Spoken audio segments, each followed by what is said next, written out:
રાજકોટમાં અગ્નિકાંડને લઈને મોટો ખુલાસો થયો છે। સમાચાર સામે આવી રહ્યા છે। રાજકોટમાં અગ્નિકાંડમાં સૌથી મોટો ખુલાસો, જેમાં એસઆઈટીના પ્રાથમિક રિપોર્ટમાં ચોંકાવનારો ખુલાસો થયો છે। તો એસઆઈટીના પ્રાથમિક રિપોર્ટમાં ચોંકાવનારો ખુલાસો, ગેમ ઝોનમાં સપ્ટેમ્બર 2023માં પણ આગ લાગી હતી। તો વેલ્ડિંગના કારણે જ વર્ષ 2023માં આગ લાગી હતી અને ફરીથી તે જ ઘટનાનું પુનરાવર્તન થયું છે। 2024માં વેલ્ડિંગ સમયે જ આગ લાગી। મોમડી ફાયરની ટીમ આગ બુઝાવવા ગઈ હતી। તો સમાચાર સામે આવ્યા છે, જેમાં આરએમસીએ તે સમયે કોઈ જ પગલાં લીધા ન હતા। તો આરએમસી દ્વારા કોઈ પગલાં લેવામાં આવ્યા ન હતા। આરએમસીએ પગલાં લીધા હોત તો ઘટના રોકી શકાય તેમ હોત। તો આ ગેમ ઝોનમાં સપ્ટેમ્બર 2023માં પણ આવી ઘટના બની હતી। વેલ્ડિંગ સમયે જ આગ લાગી હતી 2023માં અને ફરીથી તે ઘટનાનું પુનરાવર્તન 2024માં થયું છે। મોમડી ફાયરની ટીમ આગ બુઝાવવાની કામગીરી હાથ ધરી હતી। મોમડી ફાયરની ટીમ છે તે પહોંચી હતી।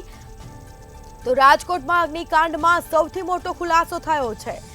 તો આરએમસી ત્યારે પણ કોઈ પગલાં લીધા નથી અને તેના કારણે જ આવી ઘટના બની છે।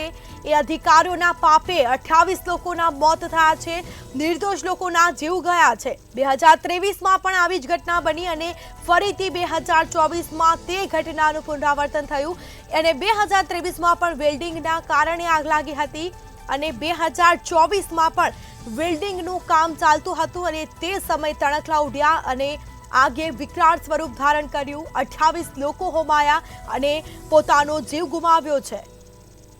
જો આરએમસીએ તે સમયે કોઈ કામગીરી કરી હોત તો 2024માં જે આ ઘટના ઘટી છે તે ન થઈ હોત, પરંતુ અધિકારીઓ દ્વારા કોઈ કામગીરી કરવામાં આવી નહોતી, ત્યારે પણ કોઈ કામગીરી કરી નહોતી।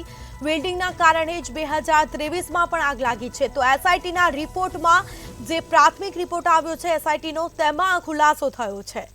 તો રાજકોટમાં અગ્નિકાંડમાં સૌથી મોટો ખુલાસો,